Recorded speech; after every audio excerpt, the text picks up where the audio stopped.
to get in. So save big on unforgettable gifts with Omaha Steaks. Visit omahasteaks.com for, check this out, 50% off site-wide and an extra 20% off on those select favorites during this cyber sale.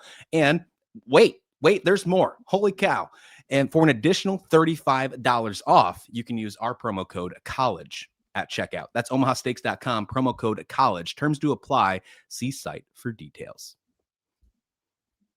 Is it fair to ask the question of, with Colorado obviously having a bad season, with no Shedeur Sanders, with no Travis Hunter, with obviously the changing of the athletic director and Rick George at Colorado happening soon, that maybe, just maybe, Kevin Borba, Deion Sanders is coaching his final game at Colorado this week against Kansas State? I think it's fair to ask, because I think a lot of people will ask this, but I don't think it's going to happen. I don't think this is his last game, because Deion Sanders, I mean, he's one of the greatest athletes we've ever seen. I think he cares a whole lot about his reputation and his career, his legacy. And I don't think he wants to be the guy that like left when it got hard. Like that's exactly what it would look like, I think. And this year, I think it's a tough year, and I think there is some grace to be given. Like he fought cancer in the offseason, so he missed a majority of the offseason. He had blood clot surgery right before, I think it was before the TCU game or after the TCU game. I don't remember the exact date, but he's been through a lot personally. And I think with the full offseason ahead of him, like I do think there's a chance for him to reset and sort of figure things out. But I do think a lot of people are going to ask this because, I mean, what he doesn't really, in hindsight, like have to stay. Like he's a college football legend. Like he just picked up coaching because his sons were playing, and he obviously has done quite well at it, despite the tough year this year. He had a great career at Jackson State.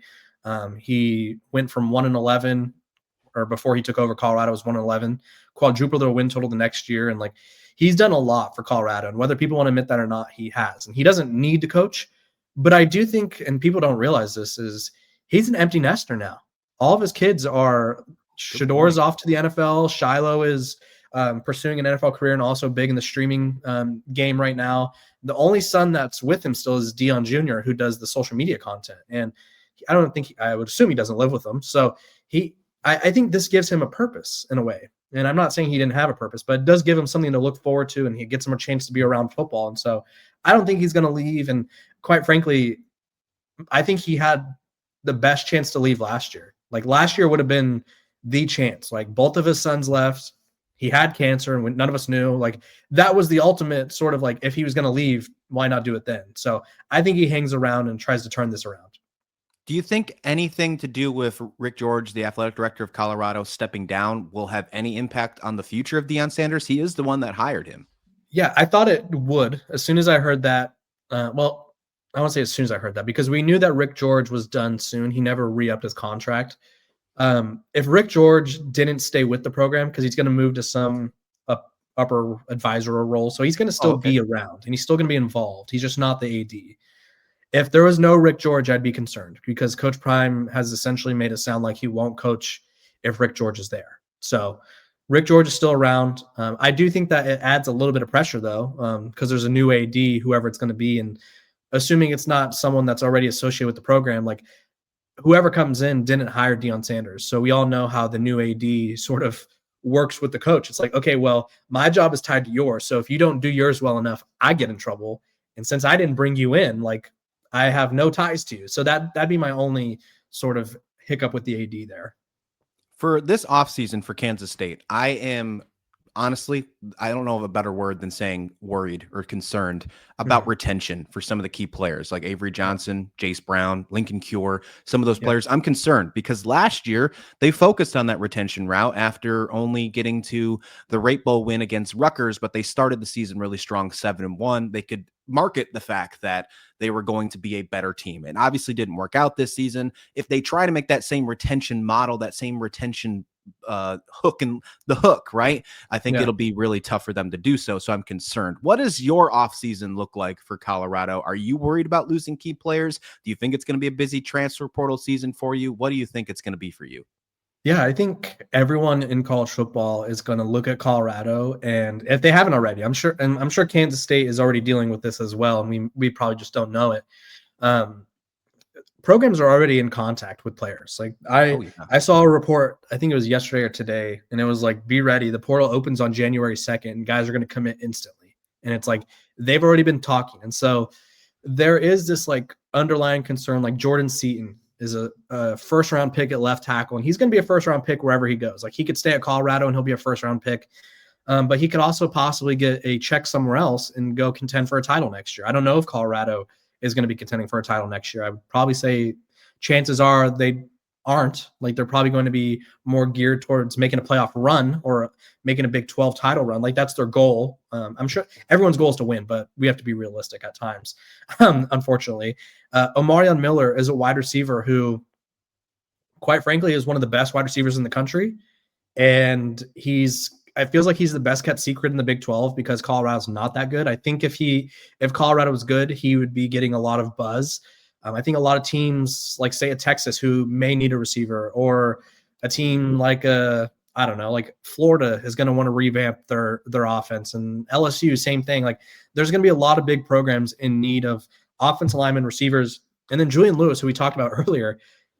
They're redshirting him, which is basically like he's saving 4 years of eligibility. Doesn't mean it has to be at Colorado. So Exactly. he's the biggest, I would say, priority. I think it's easier to. It's not easy to build an offensive line as we've seen at Colorado, but losing a quarterback because Colorado's probably going to lose. I mean, they are going to lose Salter and they're going to lose Ryan Staub. Like Julian Lewis is the biggest priority, but those three guys are the ones that I'd be nervous to lose. Who are your three? Like if you have three people that Kansas State absolutely can't lose, who would it be? Avery Johnson, number one, no doubt Okay. about it. I think sense, that yeah. he's the quarterback that I think if you give him the right weapons, the talent, it'll surround him. I think his numbers look bad because of the the crazy amount of drops that he's had to deal with over the last 2 seasons. Jace Brown, if he doesn't leave for the NFL draft, I think he's in trouble for maybe leaving, going somewhere else. He is Avery Johnson's best friend though, so I think that's a package deal. And then star freshman Lincoln Cure, he's the top recruit in Kansas State history. He almost went to Oregon last year. He is not getting the volume that he deserves, in my opinion. I'm a little worried about that one for sure. You know who's taking notice of that is Oregon. 100%. The best place to be in recruiting, if you don't get a recruit, is second, because it's like, yeah, hey, like we noticed, like Kansas State, you only got 12 catches, dude. Like over here, our tight end has X amount of catches, and we'll give you these looks. Like that's the dangerous game that both of these teams are going to have to fend off. And like I think to a lesser degree Kansas State, but a lot of negative coaching around Colorado is going to be about Coach Prime and being like he's done. Like that, people are going to say that. Like it's going to happen. So both these teams have a lot of negative storylines to fight off this offseason.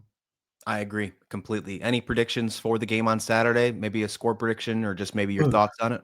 Yeah, I don't want to give score predictions because I'm very bad at those. But I do think I said it during our FanDuel read. I think Kansas State wins, and I think they cover.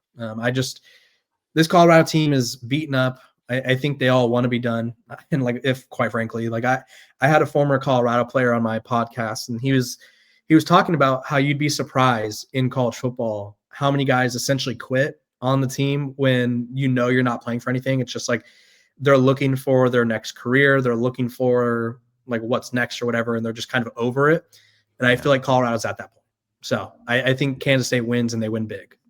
Okay, I'm with you. I think Kansas State wins big. I'm a little iffy on if they cover or not. I think that's where I say win big, though. 2 scores. Maybe it's not 17, but 2 scores there. I think the over is very safe, though. That's where I'm leaning on that one for sure. Hey, at the turkey table today, since it's Thanksgiving, go ahead and ask your friends and family if they've heard of the Locked On Podcast Network, because we are now the #1 sports podcast network in the world. Whether it's you're a Colorado fan, a Kansas State fan, or anywhere else, go ahead and ask them if they've heard of the Locked On Podcast lately. Tell a friend, share this. Thanks for listening. Please like, please subscribe. This has been a Locked On College Crossover.